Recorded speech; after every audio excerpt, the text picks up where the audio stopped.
இன்னைக்கு வந்து பார்த்தீங்கன்னாக்கா கல்வின்னு எடுத்துக்கிட்டாவே இந்தியா முழுமைக்கும் இல்லை உலகம் முழுமைக்கும் வந்து தனியார் மயமாக்கலினுடைய தாக்கம் வந்து அதிகரிச்சுக்கிட்டே இருக்கு.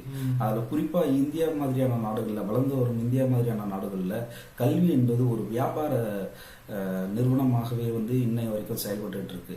அந்த வியாபார போக்கை வந்து குறைப்பதற்கும் அதில் வந்து சாமானிய மக்கள் வந்து அந்த கல்வியை பெறுவதற்கும் இன்னைக்கு வந்து பெரிய அளவில் இன்னைக்கு அடிப்படையான ஒரு கேள்வி இருக்கு. கல்வி வந்து ரொம்ப வேல்யூவான கல்வியா இருக்கணும், அப்ப தனியாருக்கு கொடுத்தா நல்லது தானே அப்படின்ற கேள்வியும் இருக்குல்ல. அதாவது தனியார் மயமாக்கப்பட்டு இருக்கு. இன்னைக்கு நீங்க தவிர்க்கவே முடியாத மாதிரியான சூழல்ல தான் நம்ம இருக்கோம். இன்னைக்கு அரசுடைமை வந்து முழுமையா வந்து பறிபோய் தனியார் மயமாக்கல்ல வந்து கொலுச்சி இன்னைக்கு பெரிய இடத்துக்கு வந்துட்டாங்க.